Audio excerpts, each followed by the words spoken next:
In this guide, I'll show you how to fix the issue where the service host process, or sometimes referred to as the SVC host process, is causing high CPU or disk usage inside of your Windows 11 computer. Now, these service host processes are often safe, but if you do have a virus on your computer, sometimes these can create service host malware to mimic legitimate service host files, and thus consume a bunch of resources, resulting in the high CPU issue. So, before we start getting into the solutions, I'd suggest that you download an antivirus program onto your computer and just perform a full scan to make sure our computer is clean from any malware or viruses. There are a bunch of free antiviruses available if you don't already have one. Just simply head over to a search engine and you just need to type something in like free antivirus, and there'll be a bunch of options available. You can either use a free software like AVG or Avast, or we can even use a paid software like Norton up here and just use the 30-day free trial and cancel before the trial's over. And that way we can use a paid piece of software like Norton for absolutely free.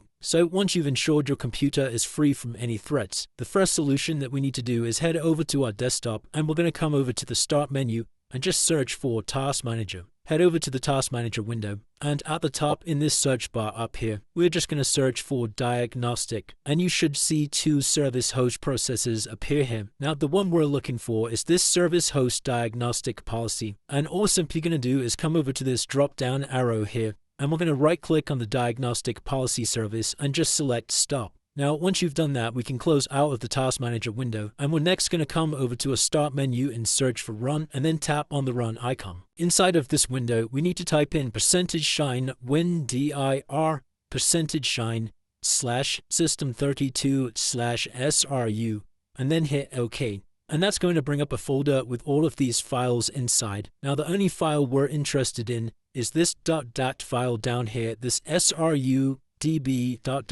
We're just going to right click on this file and then select the trash icon to delete it. Now, for most of you, that should have fixed your issue. So if you come back over to the Task Manager, you can check to see if that's not working. If that's not fixed the issue, then what you'll need to do is come back over to the Start menu and this time search for Services, and then come over to the Services application. Scroll all the way down to the bottom here, and we're looking for a process called Windows Update. And once you've found this Windows Update service, just double click on this, and you need to change the startup type from automatic to manual.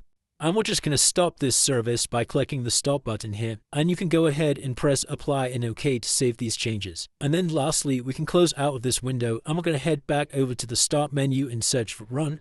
Tap on the Run icon, and this time you need to type in msconfig, and then hit Enter. And from here, come over to the Services tab in the top, and you need to select this button down here where it says Hide All Microsoft Services, and then we're going to go ahead and just press Disable All. Now this is going to disable any third-party applications from running on our computer when we first start it up, as sometimes third-party applications can be the reason why the service host processes are so high. So I'd recommend just disabling all of these, and then you need to press Apply and OK to save these changes. Now at this point in time, we'll need to restart our computer, so you could just go ahead and press this Restart button, and once your computer's restarted, that should have now fixed any issues you were having with the service processes. If this video did help you, then please consider dropping a like and subscribing. Until next time.